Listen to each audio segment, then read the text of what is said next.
This is Jason Burns, and you are listening to the Dawgs Podcast, for fans, by fans, with your host, Blake Renaker, Zach Kopp, Justin Charles, and Jason All. And remember, Browns fans, never doubt six. I can't do this. Welcome to the Dawgs Podcast with your hosts, Blake Renaker, Zach Kopp, Justin Charles, and Josh All. Welcome back to another episode of The Dawgs. If you'd like to get your intro in on the show, head to thedogspodcast.com, tap leave voicemail in the drop-down menu. As you can see, we got everybody back today. Myself, Zach, Justin, and Jason over here. That's right. That was an awesome intro. It sounded like the guy who does movie previews. Yeah, like the scary movie. Yeah. I know. I was like, you know what? Maybe I'll reach out to him for some voiceovers. Yeah. If he can get my name right. That was awesome. Yep, he won't be back. So I'm glad you got one in. That was.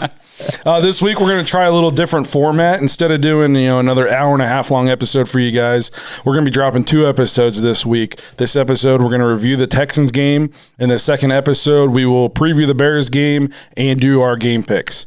Before we get into the Texans game, remember to check us out on Facebook, Instagram, Twitter, and TikTok. If you're watching on YouTube, remember to like and subscribe, as well as tap the notification bell so you never miss a new episode. If you're listening on Apple, make sure to leave us a review. That goes for Spotify and Google. That helps us out. Lastly, if you're looking for some more Browns or Dawgs content, you just like hanging out with us, head to jointhedawgs.com to become an official Dog Pack member on our Patreon page.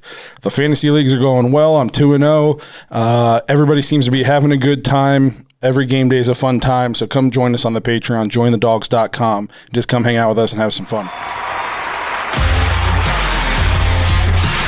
Dawgs Off the Leash.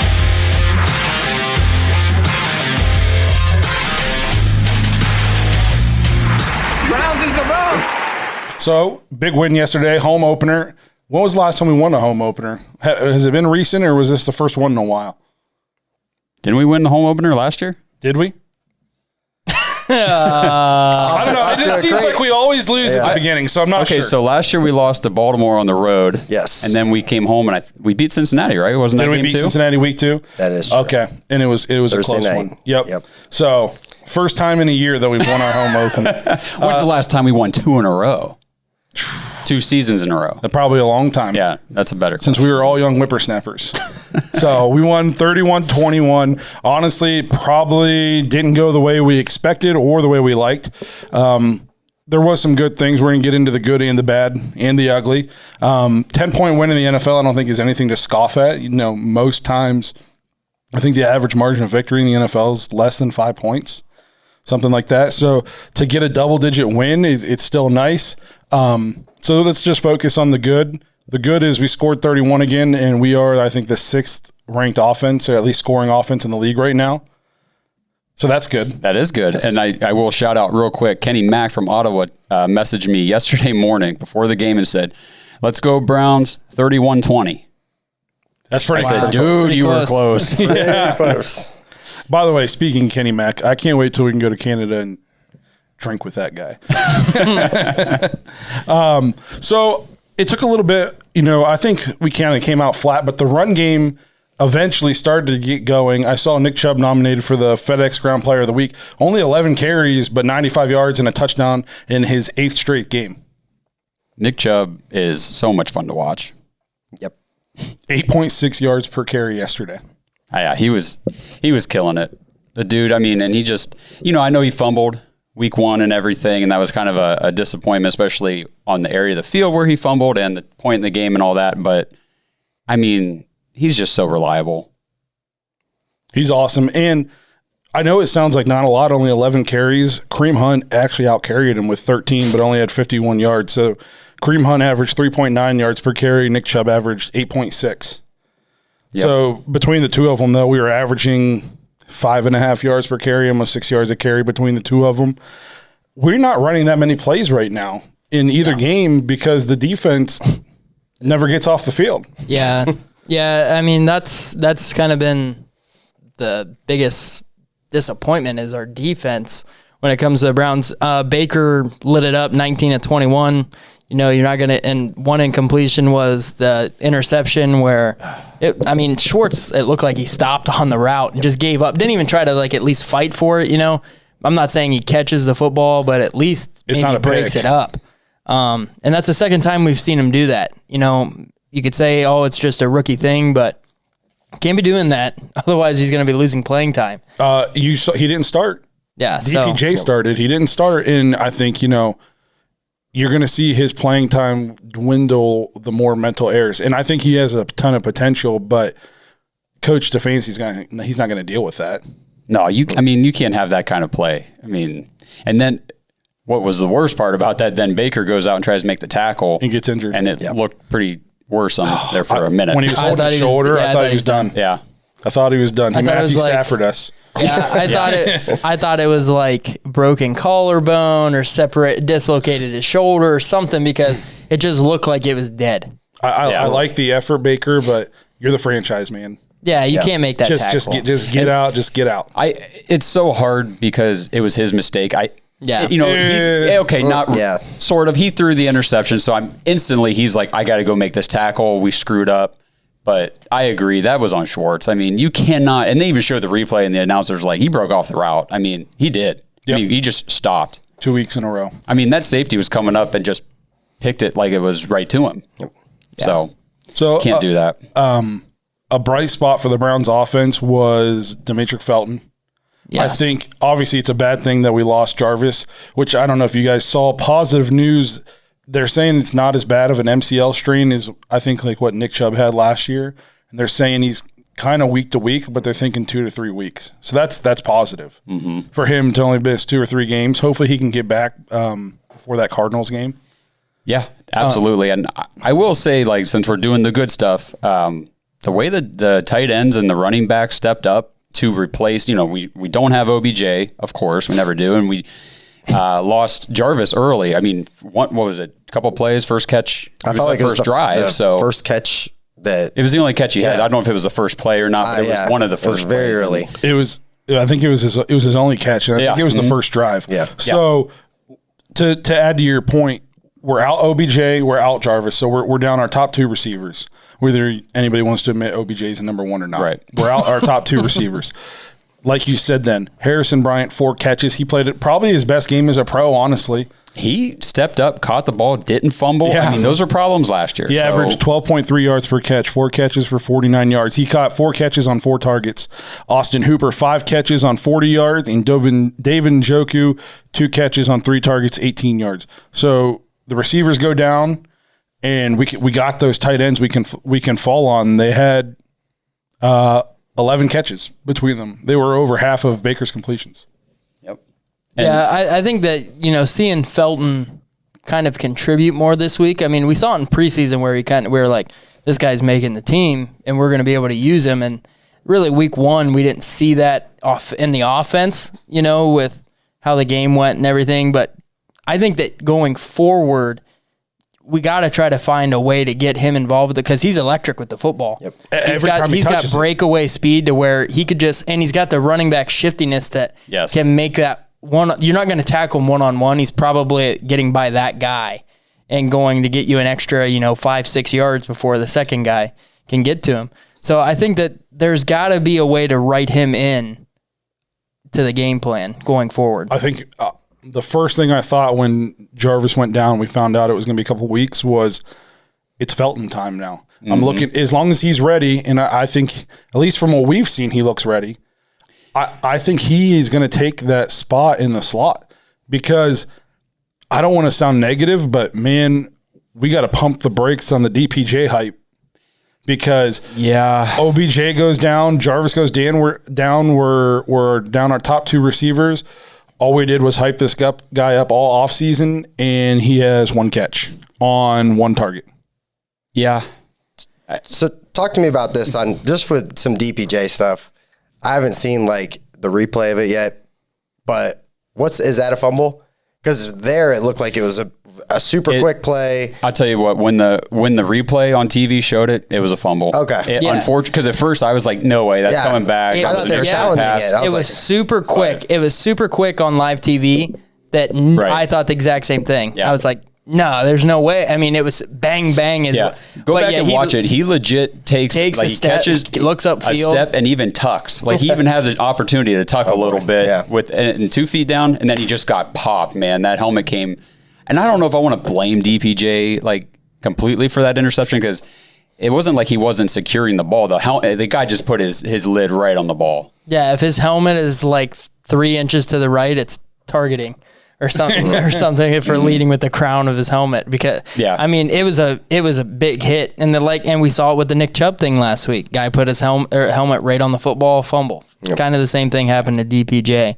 But yeah, I will say I think there was a lot of people saying, he was the best in camp and he was going to, take a huge step and we were talking like could he be the wide receiver 1, down the road in a couple years when we got some contracts that we have to work out, and I just don't see it right now. Early. No, not right now. I'm gonna go on back to Felton though, because that wasn't. I know he had a touchdown pass or catch, but I wouldn't really call that. It was more of a touchdown run. Yeah, short pass.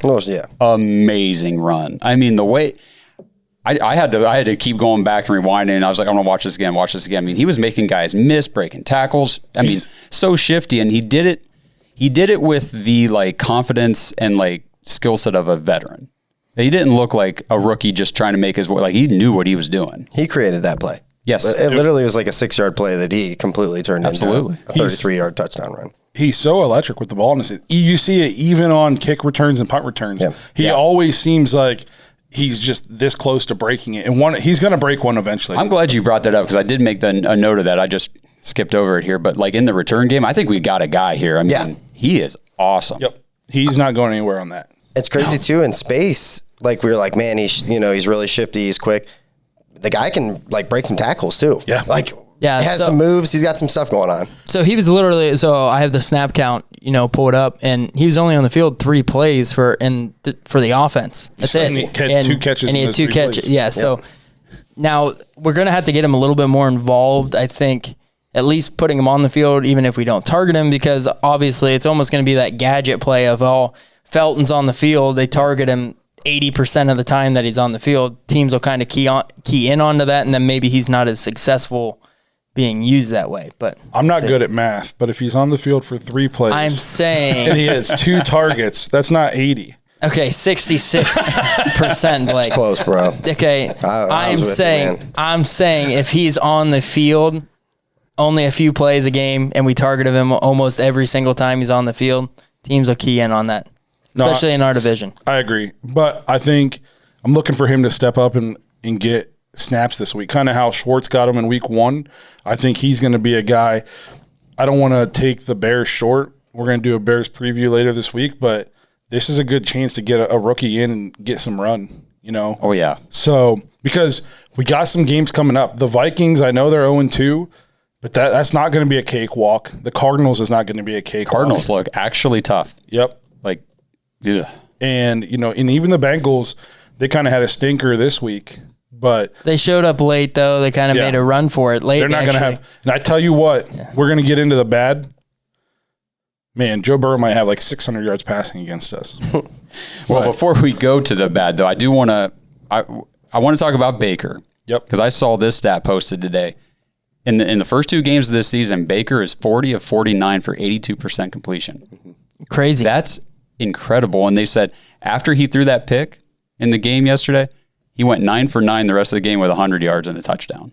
2 touchdowns. Well, the rushing touchdown, yes. A rushing touchdown. But it's the 9 for 9. And before he threw that pick, I don't think he had threw it was the whole first quarter. There wasn't one incompletion in the entire game. Both the quarterbacks were 8 for 8. I mean, Baker, he's locked in. He looks extremely crisp, and if he doesn't throw that pick in week 1, we're talking about him as like, look how good Baker Mayfield's playing. Yeah. Which, by the way, Pat Mahomes threw basically the same pick last night that Baker threw in week 1 that he got butchered Actually, on. even a little worse because he shouldn't have even attempted that throw. No. And he wasn't trying to throw it away. He was trying to complete a pass to Kelsey. So we'll see if the media butchers Mahomes like they are on Baker. He's still front runner for MVP, man. But 19 of 21, this isn't a high school game or Ohio State playing East Podunk Nowhere State. I mean, this is an NFL game against NFL defenses, and he's 19 of 21. But like, are you really surprised though? Because like we've already seen this.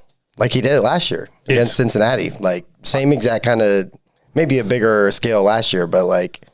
And I think the other thing that I think helped after after he went out with the injury, he came back in is. Even Stefanski came out and said that he altered his play calling to be a little bit more safer with Baker so he wasn't taking hits. I was going to say that. Which it worked. You know, it's not like we need to go for broke on certain drives Tom Brady makes a living dinking and dunking his way down the field and winning Super Bowls and never getting hurt, taking big hits. I thought the offense got a little bit bland after he came back, but again, it was before Stefanski even came out and said that. I said, I think we went to a very safe game plan. It was like, okay, let's just come out here, take care of business and get out of here. Let's get everybody healthy because he only threw 9 passes after that. He only attempted 21 passes in the game. And I don't think that's the game plan. I think we're going to throw more than run. Well, even last week was only, 28 pass attempts. So the thing is, I know the Browns didn't run a lot of plays, and we'll get into that with our defense on that side of the ball, but we also score quickly. You know, we don't need, 8, 9, 10 play drives to score. No, even though we're not hitting 80-yard bombs, we're still doing it in 4 to 6 play drives. So I actually made this point. I had to tweet Cowherd, because he likes to watch games and not say anything about the Browns until we do something where we mess up, and then all of a sudden he'll jump on and post a video and be like, see, I told you so. Baker sucks. The Browns aren't going anywhere. But he didn't watch the first 3 quarters. I said this, kind of how I wanted to see a drive out of Baker last week. I thought this was a moment, like a kind of like a grow-up moment for him. Nothing's going well in this game. We come out flat. The offensive line's getting pushed around. We're not running the ball well. Your number 1 for that game gets hurt. You already came in down OBJ. You get hurt because a rookie breaks off a route and you throw a pick, and then all you do is come back and go 9-9 and score 2 touchdowns and lead us to a 10-point win. That's the kind of thing, if anybody else around the league does that, it's leading SportsCenter every hour. Yep. And old Browns would have found a way to lose this game. For sure. Absolutely. It was definitely one of those games. It's like, we're going to blow this. But Baker is, I know we say this a lot, but how tough is this guy? I mean, he is a tough dude. And he's the franchise, but I think in the back of his mind, he doesn't want to see anybody else playing quarterback for the Browns because what if he does good? And it's this, Tom Brady says that, I was watching an interview when Garoppolo was there, and it was Garoppolo's turn to go in practice. Tom Brady would be like, no, I want another rep. And he would take it. And they asked him why. And he was like, because in this league, you don't want to see anybody else doing your job, and then they do it good. Because now all of a sudden, there's question marks. So I think that's good on Baker. He doesn't want to give up this job. We don't want him to give up this job. But that was a big moment for Baker to come out and lead us that win. And 2 years ago, we lose this game. Oh, big time. We lose this game 2 years ago. Well, I mean, in all honesty, could we have lost this game if Tyrod Taylor came back out in the third quarter? I don't think we win that game. I mean, Tyrod, we made him look like he's the second coming of Michael Vick. I think we still win because I think we don't go to the conservative game plan on offense. And you say conservative, and you say we went to conservative after the injury. Our conservative calling went touchdown, field goal, touchdown, and then we punted with 1:40 left. So we scored on almost every drive where we were playing conservative. But you have to admit, watching, it was very bland compared to it was very boring compared to like what we saw last week. Yes. But the thing, going to your point on Tyrod, you know what? I'll save that for the what went wrong. Yeah. So Tyrod looked good. Yeah. Well, you got me off track. What was I going to say? There's one more thing I wanted to say. I don't remember. You guys talk. Well, okay. Do we have anything on the offensive side of the ball still we want to talk about for the good stuff? I did, but I don't remember. Well, we can bounce back. I want to highlight, and because this goes to what you've been saying this whole past week, is Grant Delpit needs to get in a freaking game. Yeah. And he did. Yeah, Grant Delpit looked good. He showed up. For never playing in the NFL before, never stepping on the field in a game. The dude looked pretty good to me. I thought he killed Davis Mills. I did too, man. That sack. Especially live. In the replay, it wasn't quite as bad. He hit him more, like he didn't launch into him, which was actually smart. It was just a legit like form fit wrap, tackle. man. I wish he would have launched into him. I want to see somebody. I mean, I just want to see that. He didn't see him come. I mean, he snuck right around the end there and just clean shot. He's looking to the left. He hits him from the right. Oh, my gosh. I thought live he launched like the shoulder into his gut, and I was like, he just killed that guy. He just blew up that dude. It did look bad. And then I watched it, and he was like, he almost kind of, I don't want to say pulled up, but he didn't kill him. He could have killed him. He could have murdered Davis Mills. Justin would have witnessed a murder live. Yeah, Grant Delpit looked good, albeit it's versus the Texans, so we'll see how he does kind of moving forward, but I mean, it was nice to finally see him on the field. I mean, this is all we've heard about for the last two seasons of this guy's a star, if he can just stay healthy. And the problem is you just don't know, can he stay healthy? He, that's the thing, not even the fact that he played so well, he's not hurt right now. He played in a whole NFL game. A whole game, he made it. Tackled people. Yes. Yep. And he's still healthy to play next week. Knock on wood. As of now. You know what I mean? And to me, like, that's what I wanted to see. Is this guy made of glass? What's going to happen if he tackles in somebody? Is he just going to fall apart into dust? I did see at one point where he was like moving his hand around. He had John Johnson come over and like shake his hand and try to I don't know if he got a stinger or something. Like put all his fingers back in the socket. Because I saw that because I think there was a timeout or something, and they were over in the huddle and they were like trying to work on his hand, and I'm like, oh, is he going to be hurt now? Like, come on. But maybe they had a Chinese finger trap or something over there on the sideline. Right. So, safety-wise for the Browns this week, John Johnson played all 61 snaps out there 100% of the time. He played a bunch of snaps last week. He went out with a mild injury kind of a thing, went back to the locker room. So that was the only plays he missed last week. So I like that we're seeing that out of him, that he's on the field consistently. And then we also, Delpit played 26, so he's only out there 43% of the time. Harrison was out there 87% of the time. So it's almost like Delpit gets thrown out there when we want that 3 safety type of a look, which I would love Delpit to be a guy that is versatile enough to be up by the line of scrimmage, to be that guy that can get after the quarterback or, take a tight end or a running back, something in coverage where we're not just hiding him back there 25 yards from scrimmage and just putting him as our deep cover man. What did you guys think of Ronnie Harrison this week?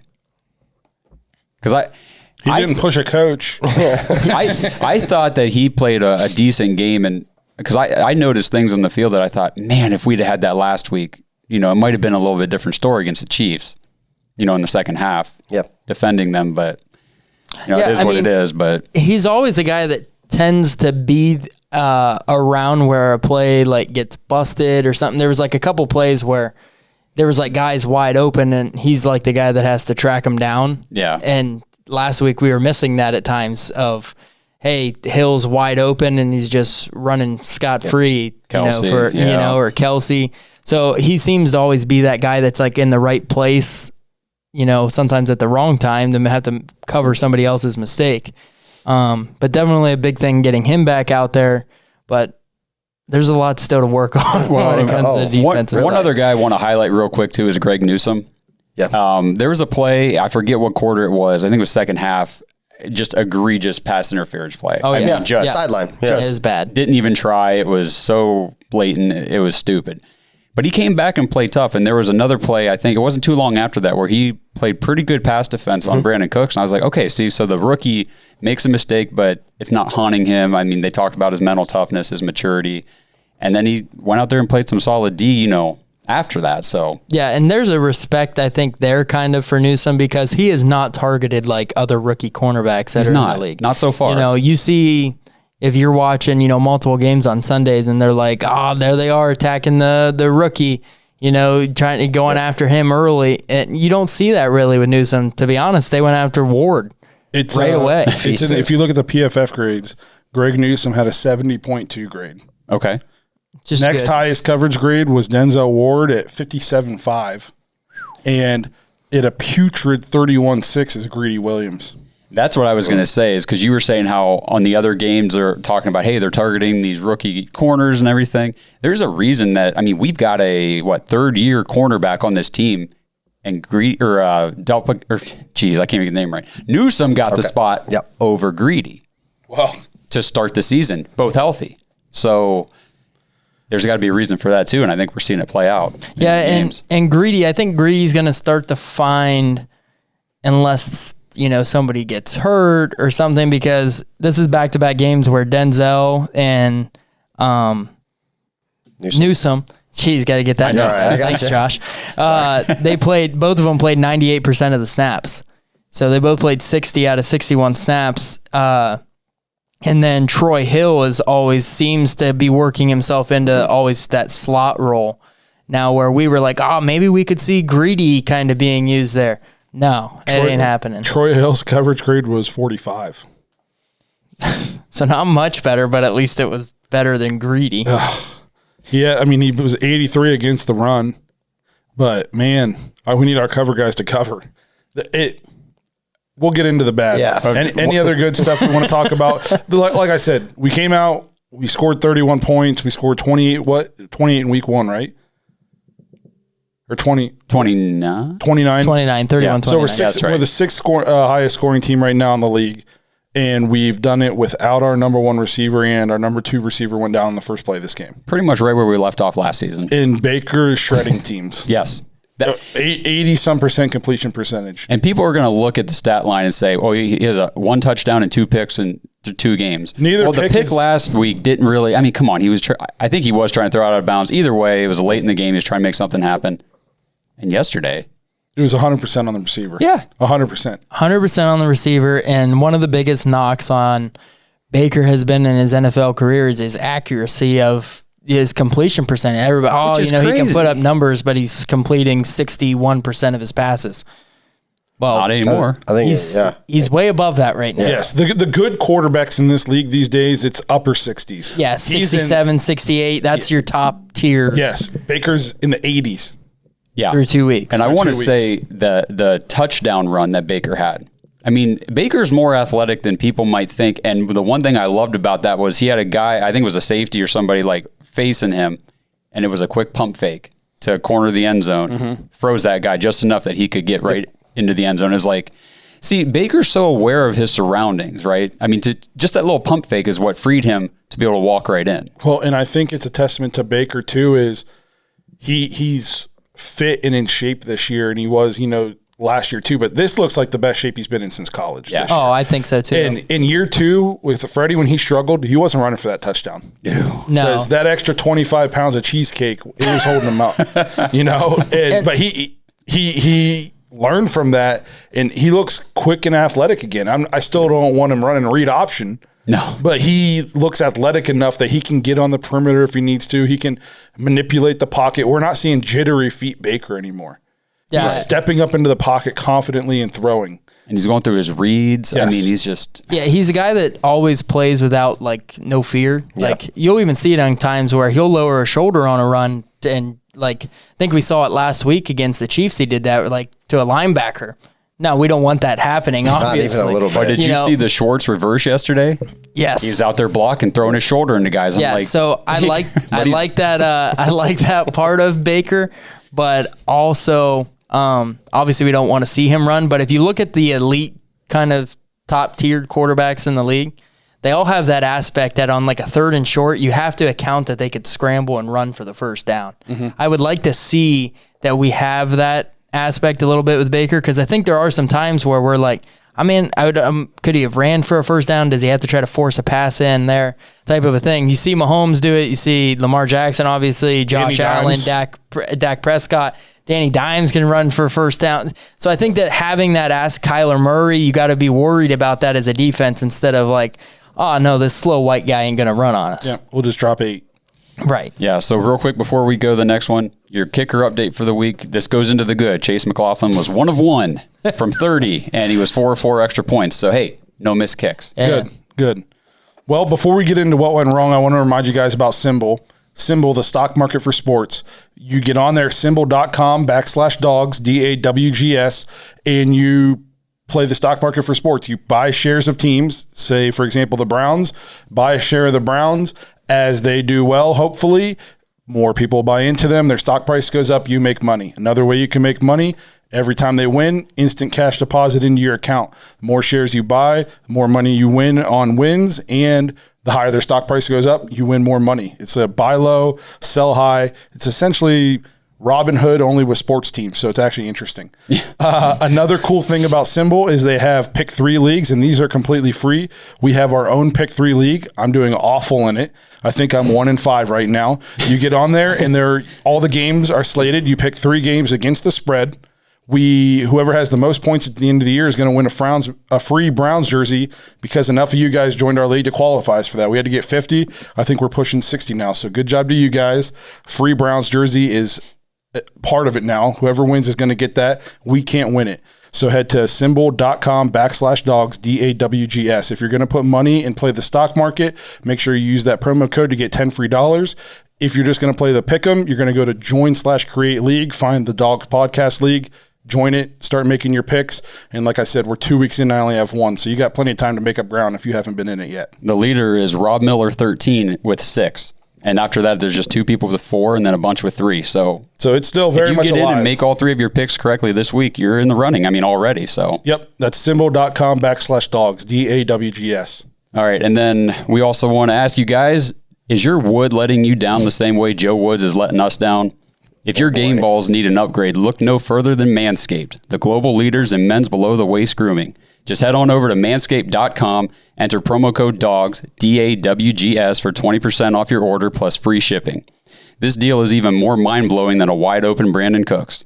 The brand new Lawnmower 4.0 is here to take your defense to the next level. This 4th-generation trimmer features a cutting-edge ceramic blade to reduce grooming accidents thanks to their advanced skin-safe technology.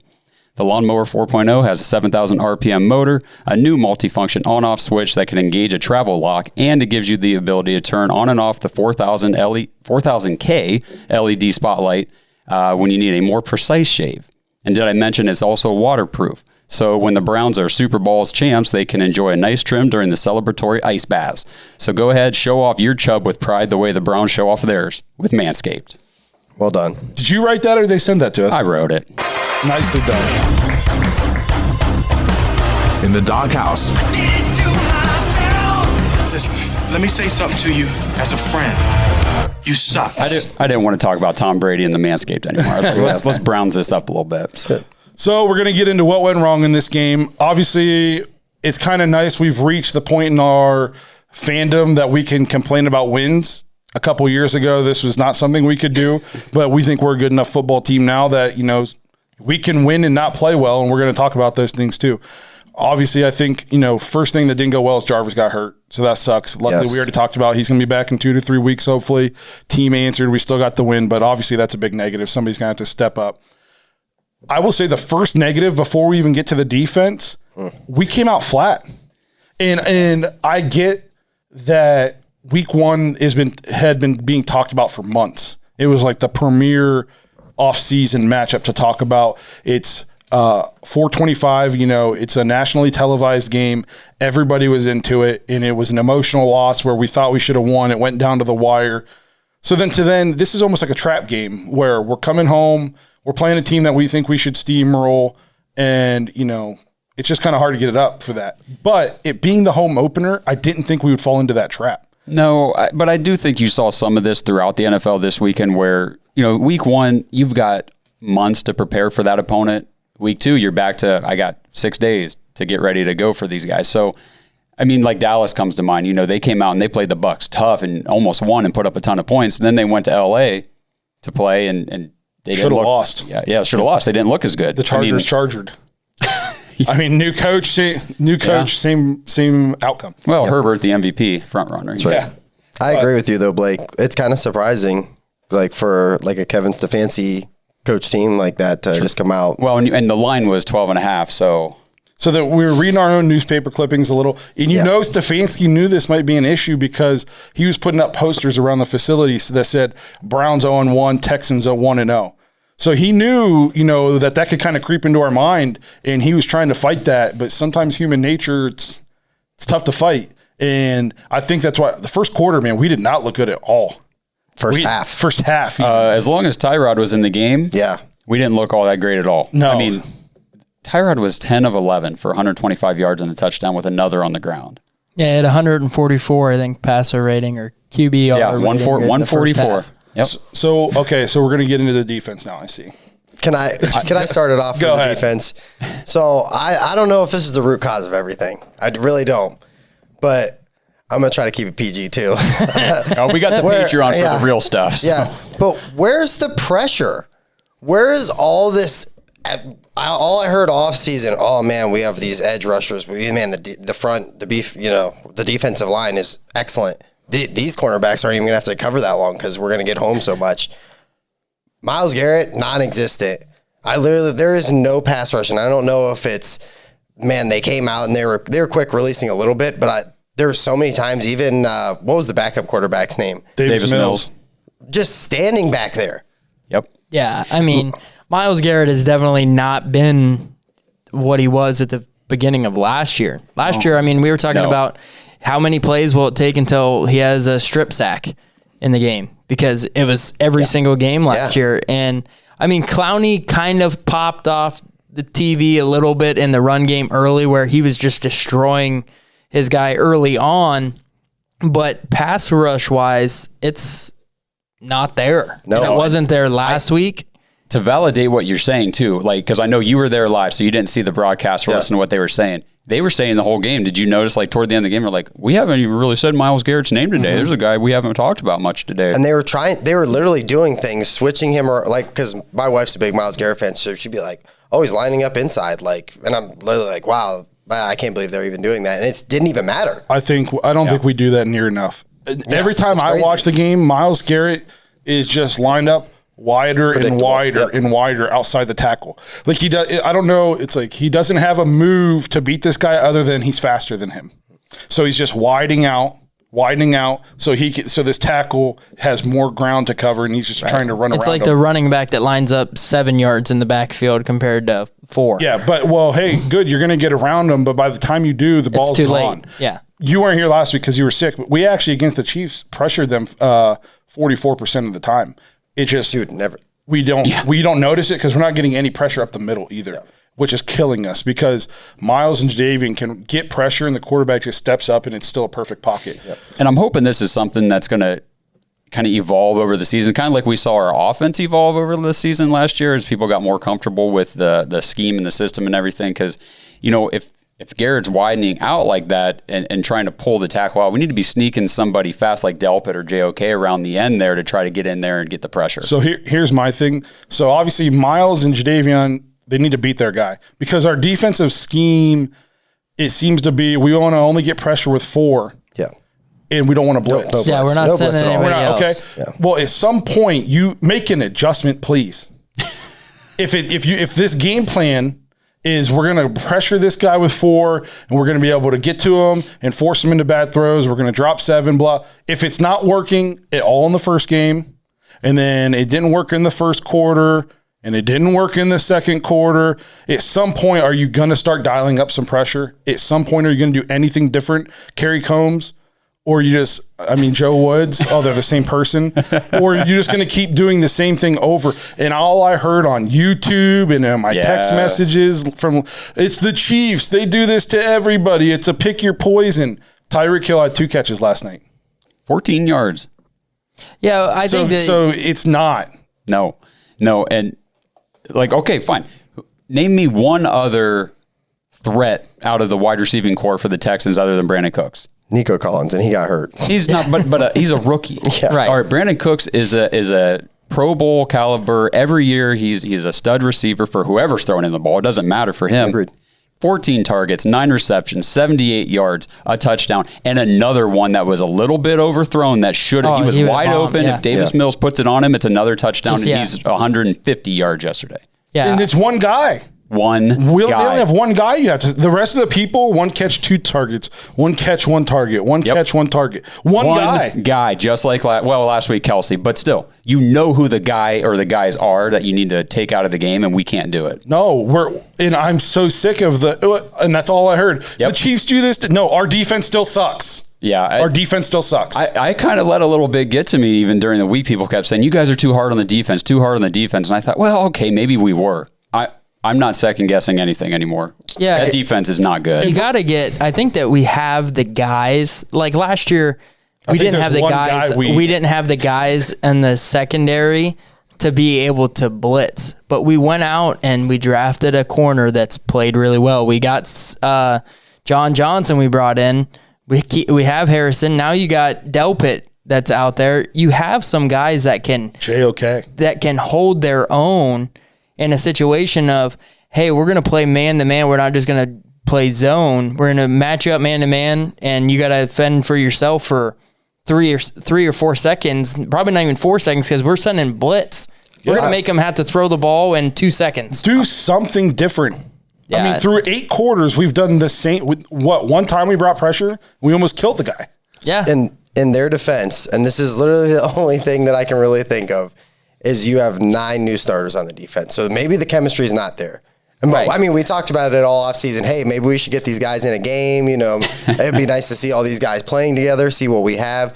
That's the only thing. Like, maybe it's a rush to judgment for 2 games with all these new guys, but still, they're athletes. Well, the other thing that I think a part that we are really missing on this defense is you're missing that guy in the middle at the linebacker position that's just like the coach on the field and the leader. That's getting the guys in the right. Like, Walker's supposed to be that guy for us, but he's still new to the team. You know, he's one of the newcomers compared to, if you look at a team, I know I made a comment yesterday of Bobby Wagner. Yeah. That guy, the coach might call play, but Bobby Wagner might say, oh, no, we're doing this because this, and this is what their formation is, so we can adjust to that.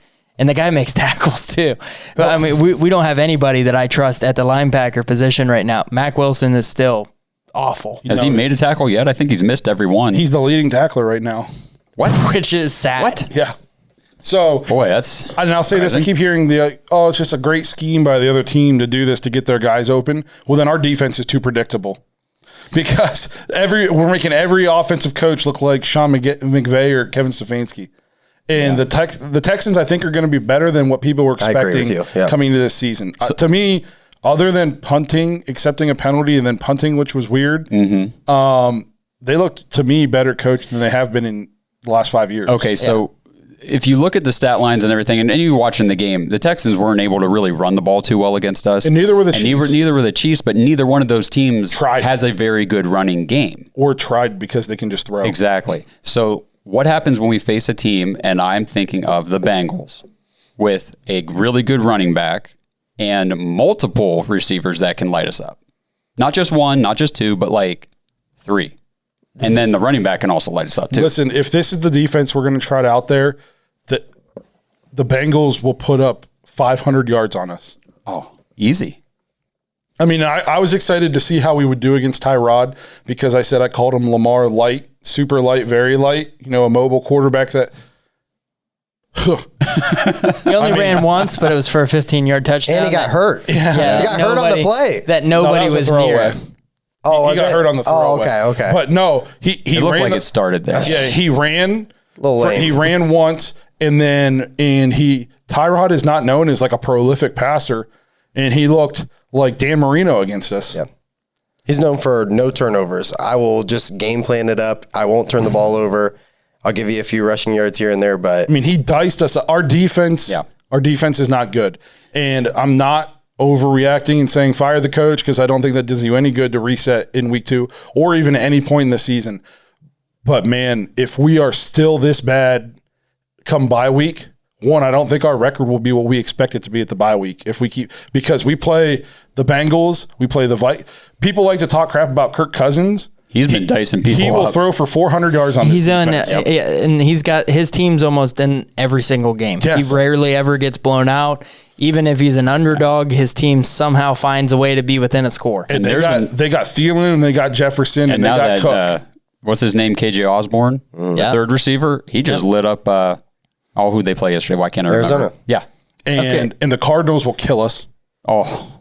So the defense needs to, and to what you said about chemistry, I think, you can look into that a little bit, but the defense is always way easier to get that than offense. You always hear about defense is way ahead of the offense in camp. It's because it's see ball, get ball. It's way easier to figure that out than it is on offense. Offense is about timing, rhythm.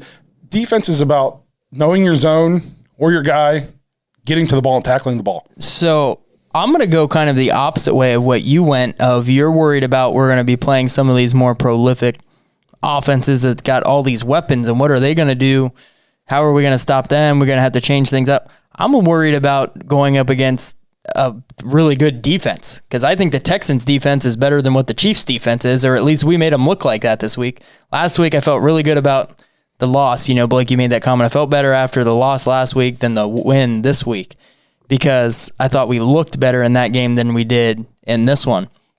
I think that the Bears defensively, what they just did to the Bengals, if they're able to slow us down, now are we going to have to rely on our defense to get a stop?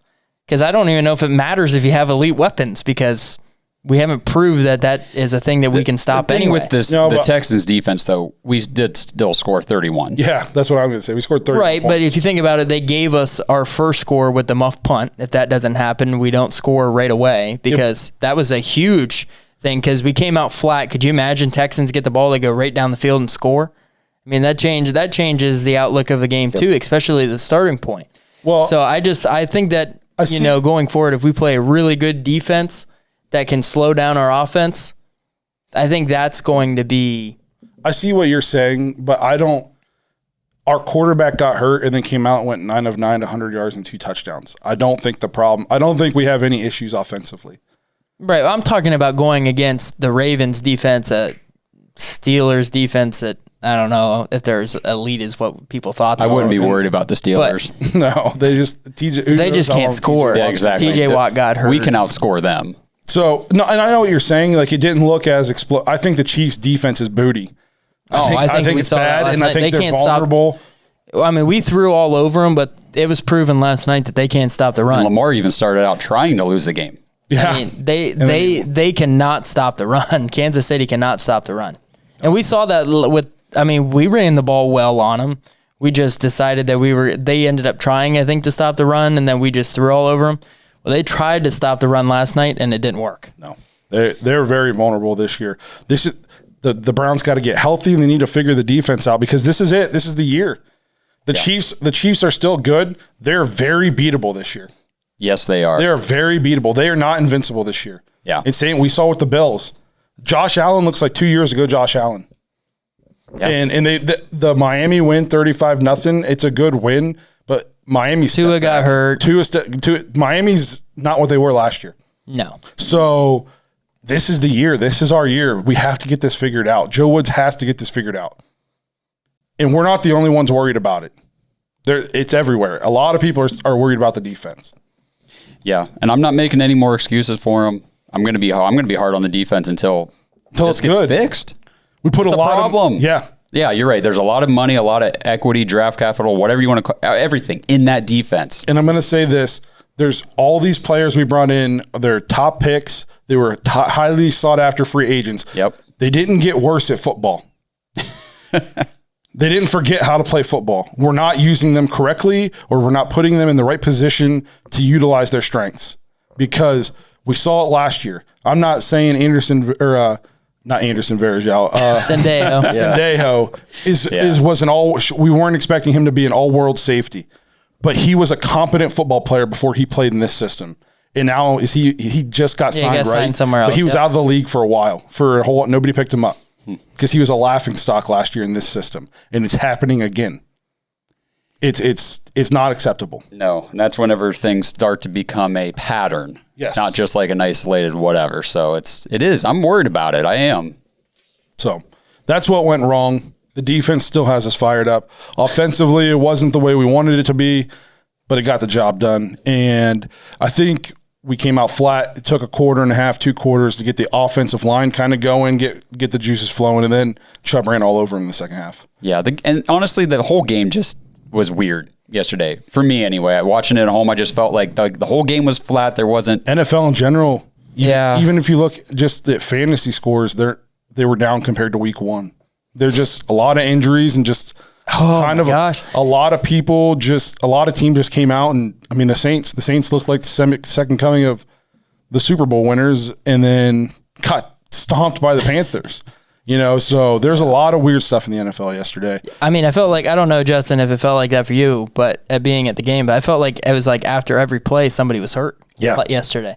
Like, somebody's down. Here we go. Another timeout. That's something we can just mention real quick. That was rough. I mean, I'm sure it was rough At the stadium, game, but what, Baker? At least at home, I could get up and go do something. I wanted to tell you guys this. You guys were like all texting. You're like, oh man, long break here. This is not good, blah, blah. It was literally like a 10-second deal. He literally was like, man, that hurts. And they sat him up on and just, he was gone. Right.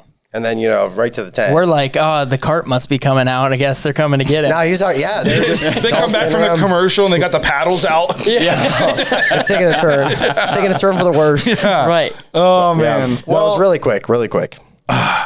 Well, that's the good, that was the bad, and the ugly from this past week. Thanks for checking out another episode of The Dawgs. Make sure to let us know what you think of this new format. We actually still went a little long here because we have diarrhea mouth. But let us know if you like this 2 episodes a week format or if you want it to go back to the way it was. It's up to you guys. For everybody that's a Dog Pack member, we'll see you on the After Hours show. And to everyone else, we'll see you in a few days when we preview the Bears matchup and make our game picks. Thanks for listening to another episode of the Dawgs Podcast. Make sure you subscribe to our YouTube channel and follow us on Twitter at the Dawgs Podcast and become an official Dog Pack member at jointhedawgs.com.